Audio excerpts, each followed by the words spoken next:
बंधु माने आजिर एही कार्यक्रम को आपण मानक स्वागत। आजिर एही कार्यक्रमटी मकर राशि व्यक्ति विशेष मानक पई बहुत गुरुत्वपूर्ण अटे, बहुत ही खास अटे। कारण एही 3 मार्च 2026 रे लागिबाकु जाउची वर्षर प्रथम चंद्रग्रहण एवं एही चंद्रग्रहण अत्यंत भयंकर एवं विरल हेबाकु जाउची। यार प्रभाव 12टी जाक राशिर व्यक्ति विशेष मानक उपरे रहिबो। किछि राशिर व्यक्ति विशेष मानकु यह शुभ फल प्रदान करिबो, तो किछि राशिर व्यक्ति विशेष मानकु यह अशुभ फल प्रदान करिबो।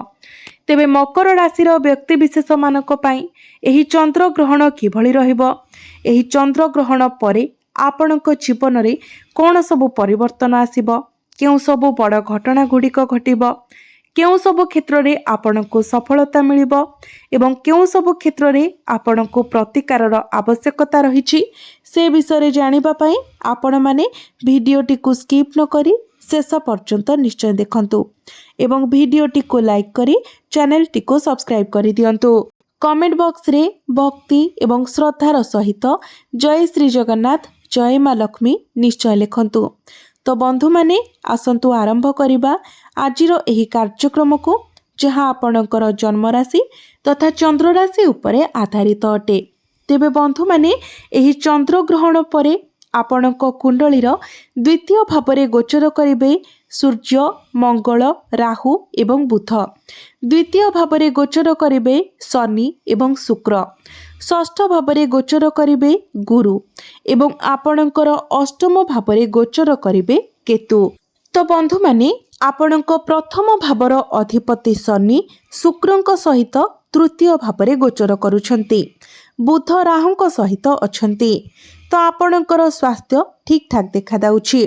स्वास्थ्य रे चिंता कला भली कोनोसी विषय नाही, कारण चंद्र ठारू तृतीय भावरे शनि को शुभ बोली विवेचना करा जाय।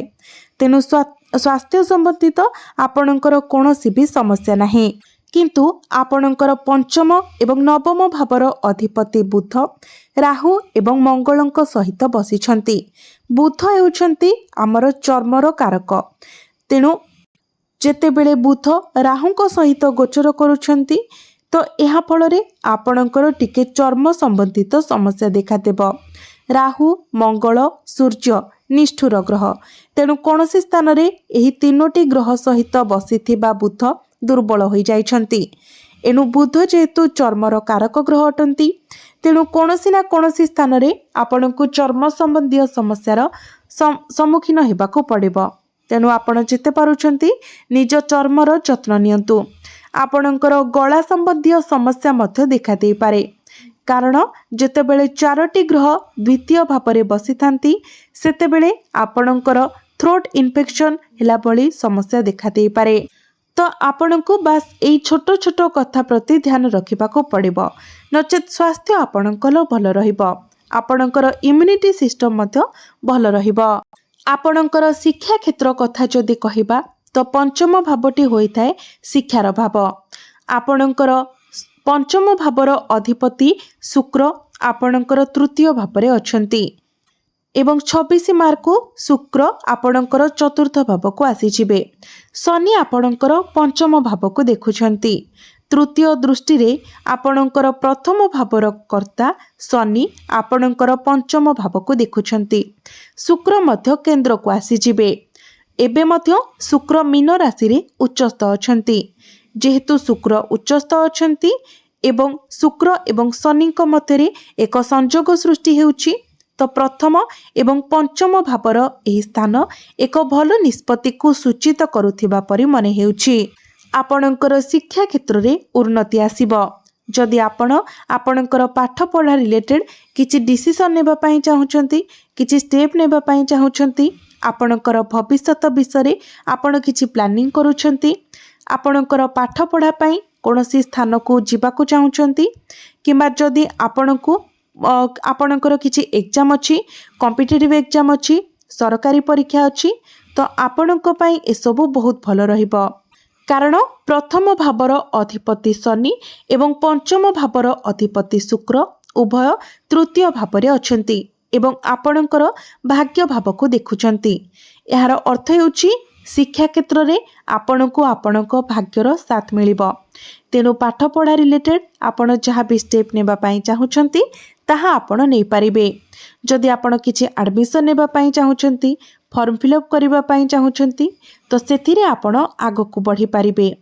प्रेम जीवन कथा जदि कहबा तो पंचम भावटी आपणकर शिक्षार भाव हेबा सहित पंचम भावटी मध्य होइथाय आपणक प्रेम जीवनर भाव। तो आपणकर पंचम भावर अधिपति एवं प्रथम भावर अधिपति एकाठी अछंती, जहाँ आपणकर प्रेम संपर्क को मजबूत बनाइब। जदि पूर्वरु आपणक मध्यरे कोनोसी प्रकारर डिस्टर्बेंस थिला, आपणक मध्यरे ब्रेकअप हो जाइथिला तो पुणी थरे आपणक मध्यरे पैचअप हेबो। आपण दुहे पाखापाखी होई जिवे। आपणक मध्यरे भल पाइबा बढ़िबो, बुझामणा बढ़िबो। आपणकर प्रेम विवाहर रूप मध्य नै पारे। वैवाहिक जीवन कथा जदि कहबा तो वैवाहिक जीवन आपणकर भल रहिबो। सप्तम भावटी होइथाय वैवाहिक जीवनर भाव। आपणक सप्तम भावर अधिपति हेउछंती चंद्रमा एवं प्रथम भावर अधिपति हेउछंती शनि। तो आपणक मध्यरे एवं आपणक जीवन साथीଙ୍କ मध्यरे एमितिरे भी तालमेल सेतेटा भल रहे नाही, कारण शनि एवं चंद्रमाଙ୍କ मध्यरे बहुत किछि पार्थक्य रही थाए। सेही बोली आपणଙ୍କ मध्यरे मध्य प्रायतः आपण सबुबेले लक्ष्य करिथिबे जे वैचारिक मतभेद रहुथिबो। आपण दुई जनकर कथा खाप खाए नाही, चिंताधारा मध्य खाप खाए नाही, तेणु ताहा आपणଙ୍କ मध्यरे सबुबेले रहिबो। अन्यथा जदि आपण किछि फैमिली प्लानिंग करूछंती, केवडे बुली जिबा पई चिंता करूछंती, किछि आध्यात्मिक यात्रा विषय भाबुचंती, किंबा किछि बड़ योजना करूछंती, किंबा आर्थिक संपर्कित योजना विषय भाबुचंती, ताहा आपण करि पारिबे। वैवाहिक जीवन आपणकर बहुत भल रहुछि। भाग्य कथा जदि कहबा तो आपणक भाग्य भावर अधिपति हेउछंती बुध। बुध आपणकर द्वितीय भावरे गोचर करूछंती, धन भावरे गोचर करूछंती, किंतु बुधंक सहित आउ तीनोटी ग्रह मध्य अछंती।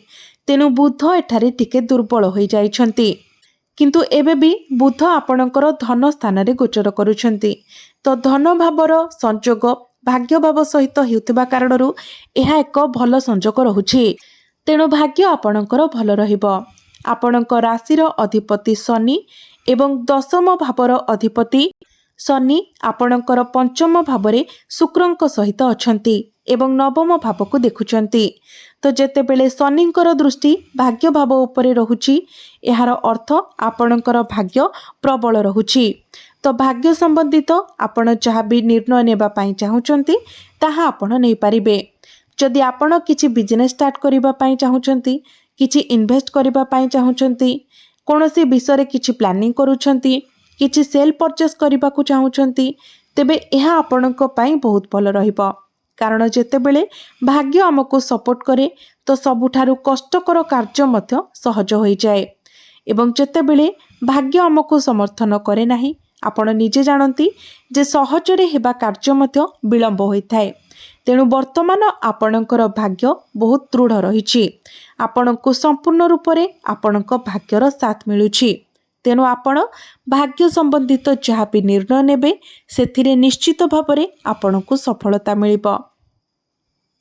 क्यारियर कथा जदि कहबा तो आपणकर दशम भावटी होइथाय क्यारियर भाव एवं दशम भावर अधिपति शुक्र तृतीय भावरे प्रथम भावर अधिपति शनिक सहित गोचर करूछंती। तृतीय भावटी हेउछि साहस एवं पराक्रमर भाव, वीरत्वर भाव, सहनशीलतार भाव। तो यह एठारे स्पष्ट देखा जाउछि जे आपण निज क्यारियर रे बहुत सहनशील रहिबे। आपण कठिन परिश्रम मध्य करिबे, कारण तृतीय भावटी हेउछि संघर्ष एवं सहनशीलतार भाव। संघर्ष तो हेबो, किंतु आपण एपरि जणे हेबे जे सेमानंकु दूर करिबा पई निष्ठार सहित काम करिबे।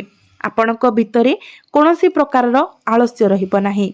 आपण आपणकर काम को बहुत भल भाबरे करिबे। कार्य क्षेत्र रे आपण प्रशंसित हेबे। कोनोसी ना कोनोसी स्थान रे आपण सबुठी आपणक काम पई प्रशंसा पाइबे, कारण नवम भावरे शनि एवं शुक्रंकर दृष्टि एवं द्वादश घरे शनिंकर दृष्टि रहुछि। तेणु एमएमसी कंपनी रु आपणकु जॉब ऑफर आसी पारे, किंबा जदि आपण एमएमसी रे काम करूछंती, हार्डवेयर सॉफ्टवेयर काम करूछंती, जोगाजोग संबंधी काम करूछंती, आपण ऑनलाइन पब्लिक डीलिंग किंबा कोनोसी एआई कार्य संबंधी कार्य करूछंती, आपण वैषयिक कार्य करूछंती, तो आपणक पाई समय बहुत भल रहिबो।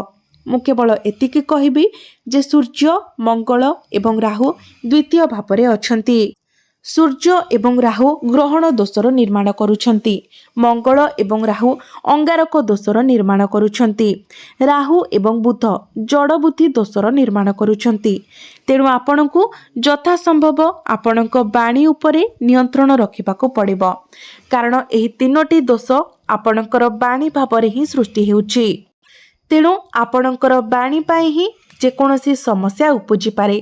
तेणु आपण निजर बाणी आपणकर कथबार्ता आपणकर चिंता उपरे नियंत्रण रखंतु। आपणकु यह मने रखिबाको पड़िबो, नचेत आपणकर क्यारियर बहुत भल रहुछि। व्यवसाय कथा जदि कहिबा तो व्यवसाय रे आपणक उपरे टिके चाप रही पारे। आपण निजर व्यवसाय पई अधिक यात्रा करि पारंती। व्यवसाय रे कहा सहित आपणकर जुक्ति तर्क होई पारे, किंतु व्यवसाय भल रहिबो, आपणकर इनकम मध्य भल रहिबो, कारण लाभ भावर अधिपति धन भावरे गोचर करुथिबारु एवं आपणकर भाग्य भाव को दृष्टि देउथिबारु आपणकर इनकम बढ़िबो, किंतु कोनोसी समय आपण खर्च मध्य करिवे, तेबे भी टंका आपणकर संचय हेबो। तो एबे आसंतु जानिबा किछि प्रतिकार विषय, जो प्रतिकार गुड़िक करबा द्वारा आपणको अधिक मात्रा रे शुभ फल प्राप्ति हेबो एवं जहाँ सब अशुभत रहउछि सेगुड़िक मध्य खंडन होइजिबो। तो सेथिपाई आपण प्रत्येक दिन शनिंकर बीज मंत्र 108 थर जप करंतु, कारण शनि हेउछंती आपणक राशिर अधिपति। प्रत्येक दिन आपण शुक्रंकर बीज मंत्र मध्य 108 थर जप करंतु। प्रत्येक दिन उदित सूर्य को आपण तंबा पात्र रे जलार्घ्य अर्पण करंतु, यह तुम पाई बहुत लाभप्रद साब्यस्त हेबो। प्रत्येक दिन हनुमान चालीसा पाठ करंतु, आपणको निश्चित भावरे अधिक शुभ फल प्राप्ति हेबो। तेबे बंधु माने आपणकर जीवन मंगलमय हो, यह ही ईश्वरଙ୍କ निकटरे मोर प्रार्थना। धन्यवाद।